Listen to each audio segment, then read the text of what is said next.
नोएडा में आपका स्वागत है। दिल्ली के नजदीक स्थित नोएडा उत्तर प्रदेश का एक ऐसा भूभाग जो कभी गांवों और खेतों से घिरा था, आज आधुनिक भारत की प्रगति का प्रतीक बन चुका है। 1976 में स्थापित नई ओखला इंडस्ट्रियल डेवलपमेंट अथॉरिटी यानी नोएडा आज भारत के सबसे उन्नत शहरों में से एक है।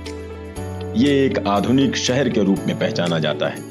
यहाँ की ऊंची ऊंची इमारतें, चौड़ी सड़कों और तेजी से बढ़ती अर्थव्यवस्था ने इसे एक आदर्श महानगर बना दिया है। समय के साथ नोएडा ने विकास की एक नई कहानी लिखी। औद्योगिक क्षेत्रों की स्थापना के साथ यहाँ आईटी हब, मल्टीनेशनल कंपनियां और स्टार्टअप्स का आगमन हुआ। नोएडा सेक्टर 62 और 63 जैसे इलाके आज देश के सबसे बड़े कारोबारी केंद्रों में से एक हैं। ट्रांसपोर्ट का ऐसा जाल बिछा जिसने दिल्ली और एनसीआर को जोड़ने का सपना पूरा कर दिया। मेट्रो, एक्सप्रेसवे और वाइड रोड नेटवर्क ने नोएडा को एक स्मार्ट शहर का रूप दिया। लेकिन इस शहर के भीतर एक और दुनिया बसी हुई है और वो है नोएडा के गांव, जहां जीवन की रफ्तार धीमी है और परंपराओं से जुड़ा हुआ है। नोएडा शहर और नोएडा गांव दो ऐसी दुनिया हैं जो एक ही क्षेत्र में बसी हुई हैं, लेकिन इनकी पहचान पूरी तरह से अलग है। एक दुनिया जहां विकास और शहरीकरण के रूप में भविष्य की चमक है, वहीं दूसरी दुनिया में विकास की आस और स्थिरता का प्रकाश है। जब तक वादे बहुत थे कि इसको शहर बसाएंगे, सिटी बनाएंगे, इंडस्ट्री लगाएंगे, अब इंडस्ट्री की बजाय इन्होंने बिल्डरों को बेच रहा। शहर महंगा इसलिए हुआ। अगर इंडस्ट्री होती तो गांव के लोगों को मजदूरी के लिए काम मिलता, विकसित होते, सब काम होता। सबसे बड़ी कमी जो की है प्रशासन ने हमारे यहाँ जो अथॉरिटी ने ये की है कि बिल्डरों को जमीन बेच के मॉल बनवा दिए, फ्लैट बनवा दिए। नोएडा में बहुत सारा विकास हुआ है। जितने पहले गांव थे, खेत खलियान थे, वो सारी चीज़ों को बड़ी बड़ी बिल्डिंगों में तब्दील किया गया। जब यहाँ पे आबादी बढ़ी तो चीज़ों को हमने देखा, पहले लोग एक मकान में रहते थे, अब वो मकान धीरे धीरे करके फ्लैटों में शिफ्ट होते जा रहे हैं।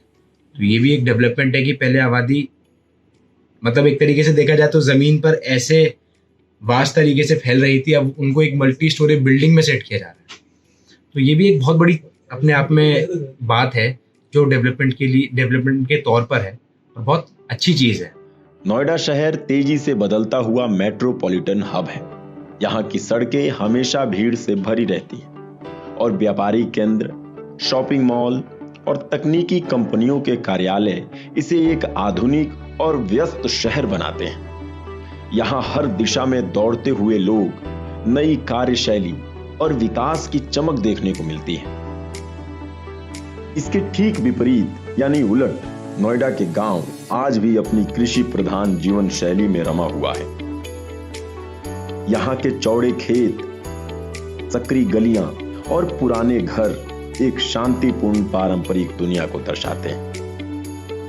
यहाँ का जीवन फसलें उगाने, मवेशियों की देखभाल करने और स्थानीय समुदाय के साथ मेल जोल में बसा हुआ है। तालमेल अच्छा है, कोई जातिवाद नहीं। हमारे यहाँ गुर्जर है, चौहान राजपूत है, पंडित हैं, मुसलमान भी हैं, कोई जाति भेदभाव नहीं। यहाँ पर हमारे यहाँ पर गांव में जाति पाति कोई भेदभाव नहीं, बिल्कुल भी। यहाँ पर पड़ोसी मोहम्मद में रहते हैं, हम भी रहते हैं और कुल मिला के हिंदू और मुसलमान दो ही परिवार रहते हैं यहाँ पर। हम भी हिंदू में आते हैं, लेकिन ऐसा कोई हुआ नहीं। सभी सबके पास आते हैं, सबके पास जाते हैं, सबके पास खाते, सबके। नोएडा के बारे में यदि ये कहा जाए कि नोएडा सिर्फ एक शहर नहीं बल्कि प्रगति और परंपरा का एक अद्भुत संगम है, तो शहर के पंख जिस प्रकार आसमान को छू रहे हैं, गांवों को भी अपनी जड़ें मजबूती से कायम रखना चाहिए। लेकिन धरातल पर नोएडा शहर में तकनीकी और व्यापारिक विकास की गूंज है और वहीं नोएडा के गांव में जीवन की रफ्तार सूरज और मौसम के साथ जुड़ी है। शहर की लंबी इमारतें, कॉरपोरेट दफ्तर और मॉल इसकी पहचान बन चुके हैं। ये भारत के शहरीकरण और व्यापारिक विकास का प्रतीक है। लेकिन नोएडा के गांव में समय जैसे ठहरा हुआ है। यहाँ लोग अब भी स्थानीय बाजारों से खरीदारी करते हैं, रोजगार के अवसर तलाशते हैं और अपने विकास की आस में दिन गुजारते हैं। अथॉरिटी क्या करती है कि बिल्डरों को जमीन बेचती है, इंडस्ट्री के लिए जमीन लेती है, बिल्डरों को बेचती है फ्लैट बना बना के, उसमें कमीशन जाता है, शासन प्रशासन अथॉरिटी सभी को जाता है। ये सिस्टम यहाँ पर चला हुआ है। उसके बाद भी गांव का कोई विकास नहीं हुआ। गांव में सेक्टर में जमीन आसमान का अंतर है। रेट का भी भाव नहीं, विकास का भाव। गाड़ी तो सारी नोएडा ने ले लिया और लाभ अभी में कुछ नहीं किया।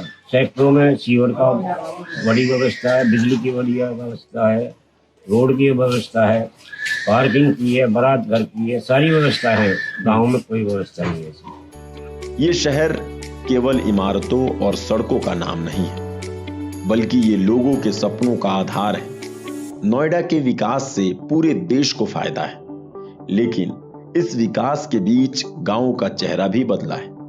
यहाँ के गांव जैसे ये नोएडा के 81 गाँव है हमारे, जैसे बरौला हुआ, गांवपुर हुआ, चरेरा हुआ, सदरपुर हुआ, रायपुर हुआ, अक्सरपुर हुआ, मंगरौली है, चिपरौली है, और ये अट्टा है, हरौला है, नयागास है, चौड़ा रघुनाथपुर है, गढ़ी है, बेलोलपुर है, सैदरा है, और सिलारपुर है, भंगेल है, तिलकता है, नंगला है, जट्टा है, गुलावली है और मोहिया पर है, उससे आगे दलूपरा है, नया दलूपरा है, फिर मंगरौली है, छपरौली है, शहदरा है।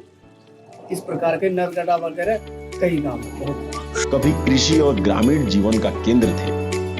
ये गांव अपने समय में केवल खेती और पारंपरिक जीवन शैली पर निर्भर थे। परंपरागत जीवन शैली के साथ साथ अब यहाँ के युवा शिक्षा, रोजगार और व्यवसाय के नए अवसर की ओर बढ़ रहे हैं, लेकिन एक द्वंद्व अभी भी जारी है। बताओ, सनसन कंपनी बनाई अभी पिछले साल। योगी जी आए थे, उद्घाटन करके गए थे। 1 लाख आदमी काम करता है उसके अंदर। नोएडा का एक भी बंदा नहीं है वहाँ पर। लोग में शिक्षित नहीं है, ऐसी बात है, परंतु हमारे बंदों को अभी भी काम नहीं है नोएडा के अंदर। कंपनियां लेती नहीं है। ये कहते हैं कि शासन वहीं से आएगा, आदेश योगी जी का, मुख्यमंत्री जी का आदेश आएगा, उसी के आधार पर वैकेंसी होगी। बिकॉज नोएडा में जितने भी लोकलाइट्स हैं या लोकलाइट्स थे, उनकी कभी हैबिट नहीं थी कि वो काम करें, और आज भी ये चीज़ हमें देखने को ईजिली मिल जाती है, क्योंकि बहुत सारे ऐसे लोकलाइट्स हैं जिनकी बिल्कुल भी हैबिट नहीं है काम करने की। तो जब बाहर का आदमी आएगा और उसे मौका मिलेगा, और जो कंपनी मौका देगी, तो वो ऑब्वियसली उस मौके को ग्रैब ही करेगा, छोड़ेगा नहीं। अब बाहर का आदमी आता है कि भाई मैं अब अपना शहर, अपना घर, अपना गांव छोड़कर आया हूँ यहाँ पे पैसे कमाने के लिए, तो वो मेहनत से काम करता है। दूसरा आदमी कहता है भाई मैं ये नौकरी थोड़ी करूँगा। ये एक जो ईगो उनके अंदर बिल्टेड है पहले से ही कि भाई मैं नौकरी करूँगा, ये वाली चीज़, तो वो एक चीज़ है जो कि नोएडा के लोकलाइट्स को इस चीज़ से पीछे रखती है।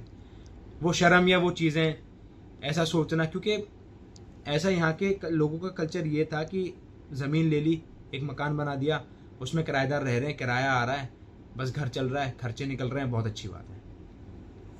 तो लोग आज भी उस पर ही रिलाय करते हैं।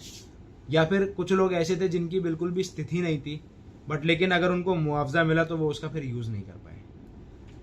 पैसा आने के बाद उन्होंने ये नहीं सोचा कि इसको मल्टीप्लाई कैसे करें, या इसको इन्वेस्ट कहाँ करें, या फिर इसका यूज़ कैसे करें।